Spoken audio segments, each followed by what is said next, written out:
어떤 작은 내용이 여러분에게 다소나마 도움이 되셨으면 하는 그런 바람입니다. 앞에 잘 보이세요? 그렇죠?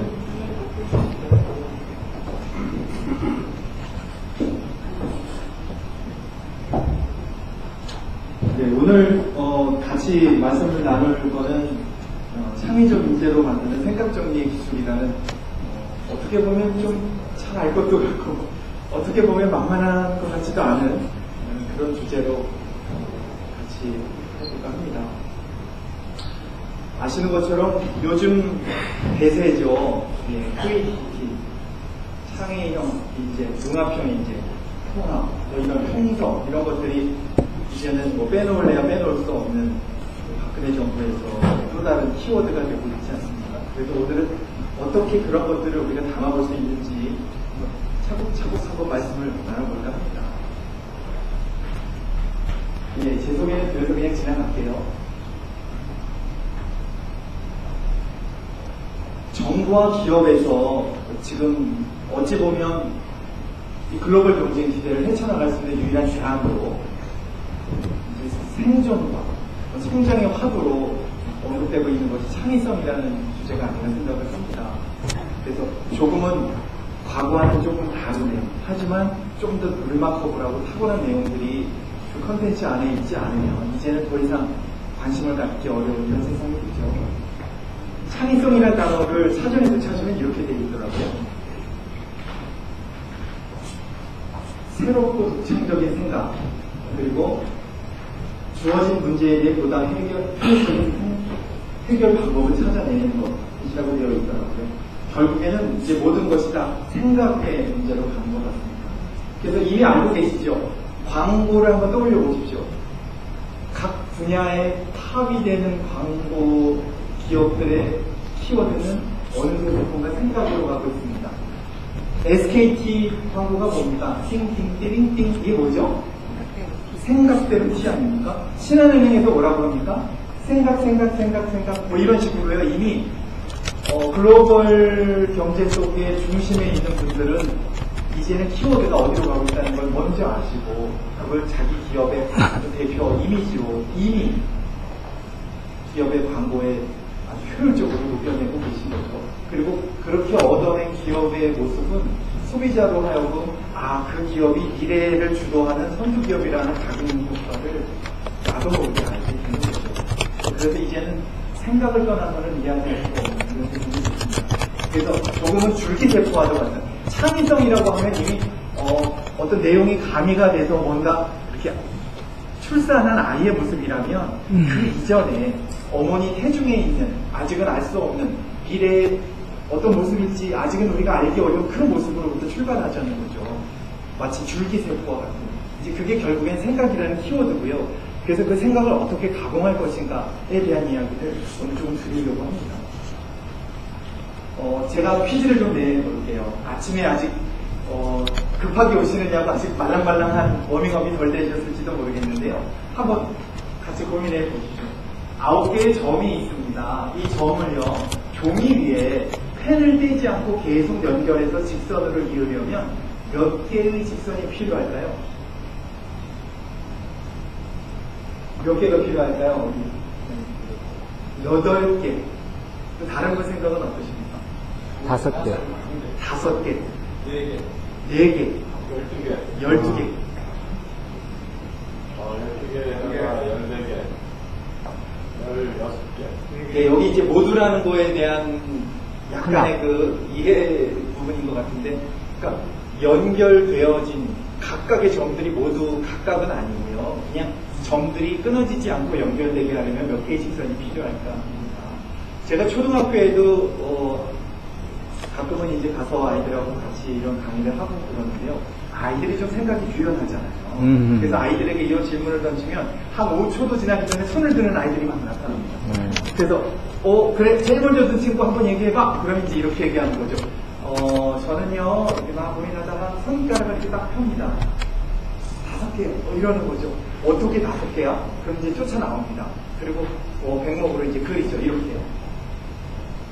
제 생각에는요 이렇게 하면 될 것 같습니다. 네.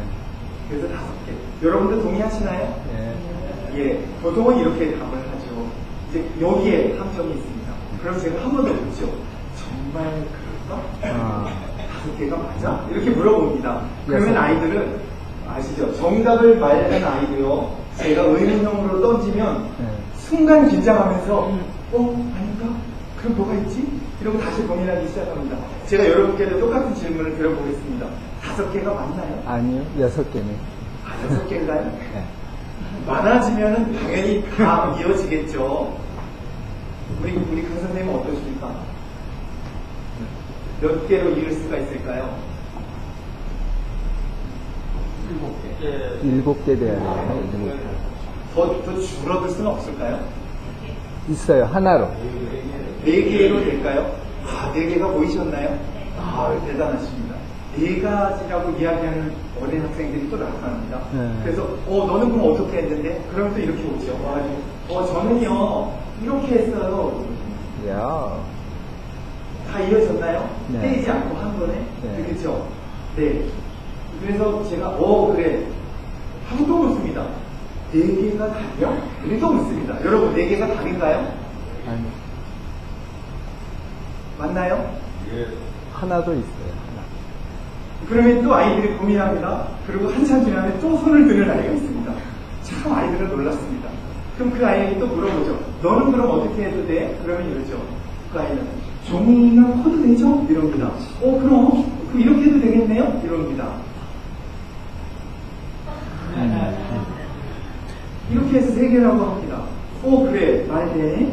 그러면 조금 더 있다가 한 번 더 묻습니다. 제가 그럼 3개가 답이야? 그러죠? 그러면 그때부터 동요가 막 일어나고요. 그때부터 손드는 아이들이 많아집니다. 그리고는 어떤 아이가 벌떡 일어나더니 이렇게 얘기합니다. 선생님 이렇게 해도 되죠? 어떻게? 이렇게 해요. 그러고서는 이번에 이렇게 합니다. 그렇지. 1개. 그리고는 1개라고 얘기해요. 여러분 어떠십니까? 맞습니다.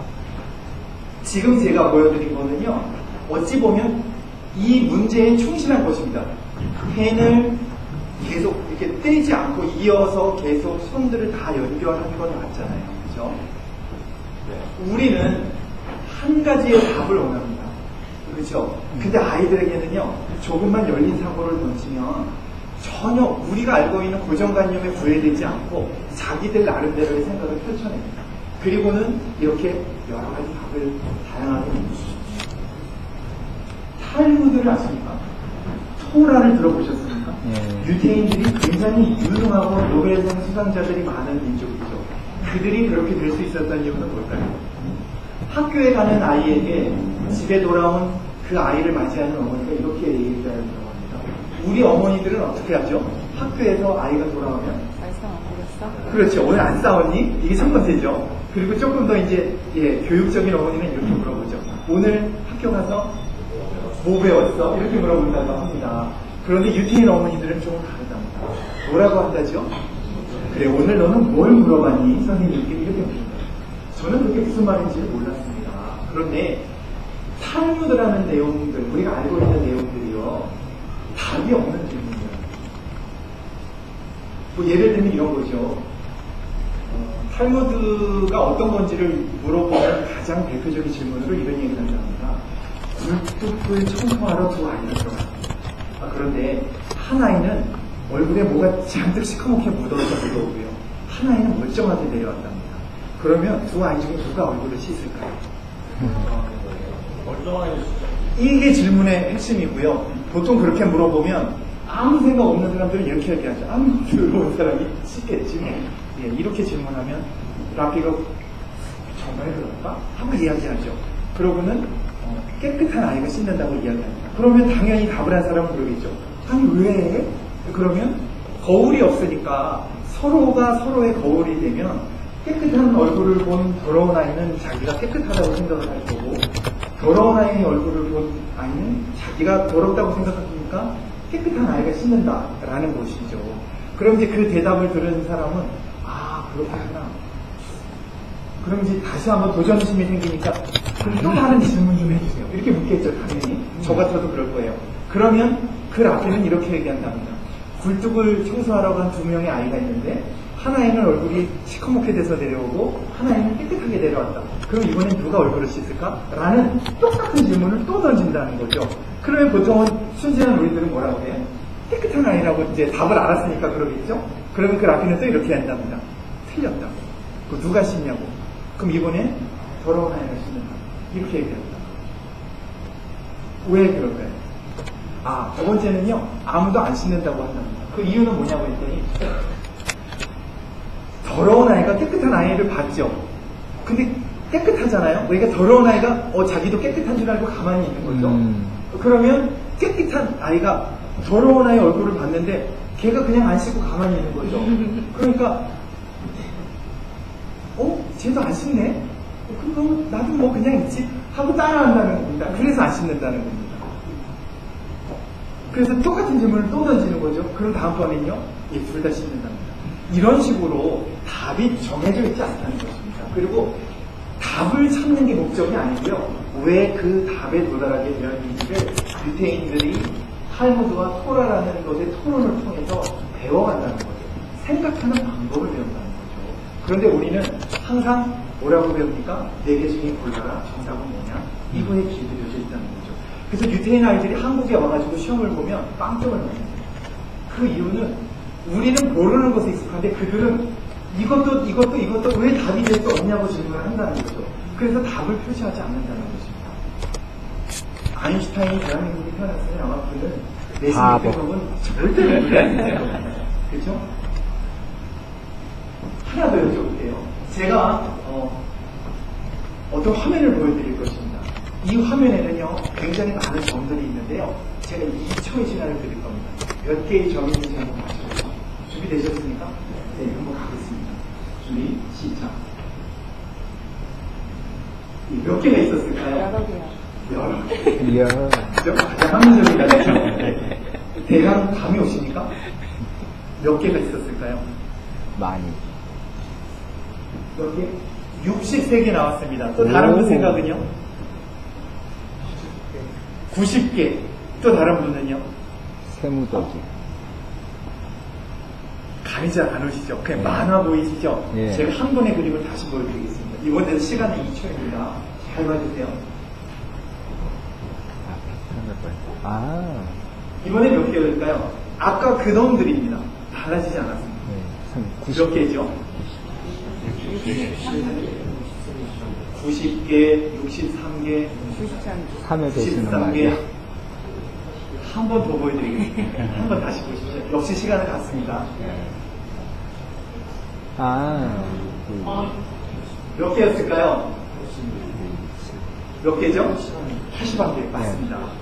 그러니까 이게 3, 3은 9고, 이게 9니까 81개. 맞죠? 예. 생각 정리라는 건 바로 이런 것입니다. 아우, 가버려.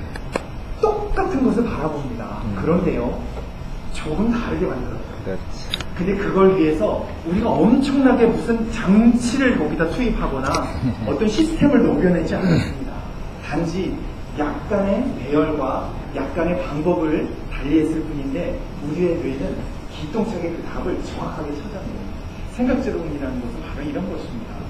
한마디로 말씀드리자면 이제 보실 동영상에 답이 있습니다. 이런 거 있어요.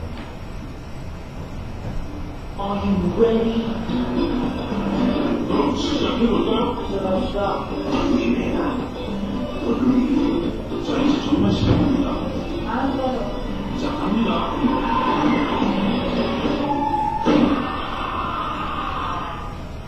나라는 건 틀려, 틀리마요. 나라는 건 달라, 이렇게 말해. 틀리다는 건 멍이고, 다르다는 건 different. 고정관념을 깨고 상상력을 충전하는 시간 180도 상상력이니 오늘의 주제는 different입니다. 세상 사람들은 모두 다른 것에 두려움을 느낍니다. 대중 속에 섞여서 공식대로 사는 것에 편안함을 느끼는 우리는 인간입니다. 하지만 바로 모두가 이해라고 할 때 아니라고 할 수 있는 친구, 그 친구가 좋다. 우리는 또한 인간이기 때문에 달라야 합니다. 인간이 모두 같은 생각을 가지고 있었다면 우리는 아직 원숭이일 겁니다.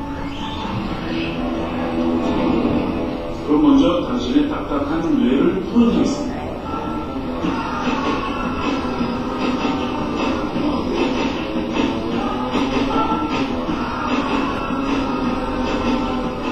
새 5마리와 한 여인의 얼굴 보이시나요?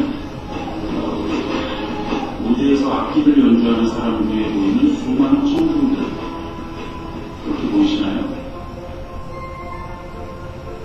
벌써부터 좋은 분들이 계시군요. 들지 마세요. 다칩니다.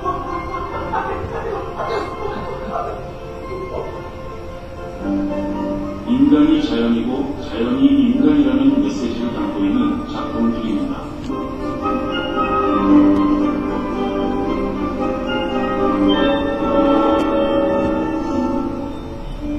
자, 이제 당신의 뇌가 좀 말랑말랑해지셨나요?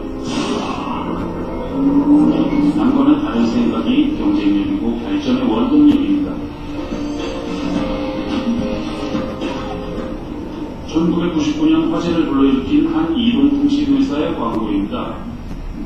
20대 타깃의 요금제를 광고하는 것이 목적이었는데 광고 내용에는 어디에도 이런 정보들이 있지 않습니다. 이 광고를 만들 때 전략 3가지는 정답을 주지 마라, 원칙을 깨라, 모델은 철저히 비공개였답니다.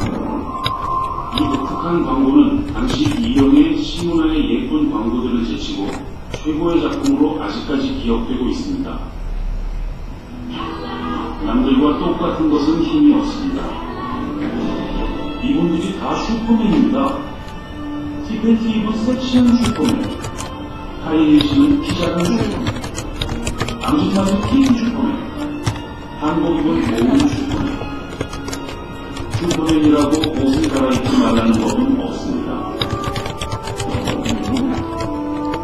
단순하고 획일화된 시대는 끝났습니다. 폭발적인 흥행 성적을 낸 다크나이트는 배트맨 시리즈입니다. 배트맨 1, 2, 3, 배트맨 비긴즈, 배트맨과 로빈 등 이제까지 배트맨이라는 이름을 포기한 시리즈는 없었습니다. 하지만 2008년 크리스토퍼 놀란 감독은 배트맨이라는 이름을 버리고 다크나이트라는 제목을 사용했습니다. 선하게 뻔한 대립이 아닙니다. 오히려 배트맨이 자기 자신을 속이는 가엾은 인간으로 보이고 조커가 더 멋져 보입니다. 이제 더 이상 콩쥐파츠만으로는 사람들의 복잡한 요구를 채워줄 수가 없는 것입니다.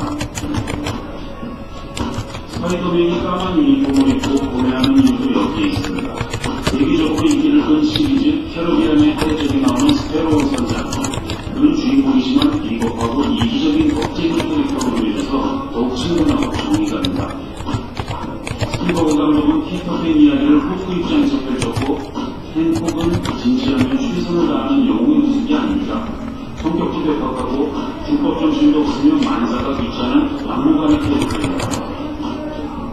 다르게 생각하는 것이 이 시대의 코드이며 성공의 필수 조건입니다.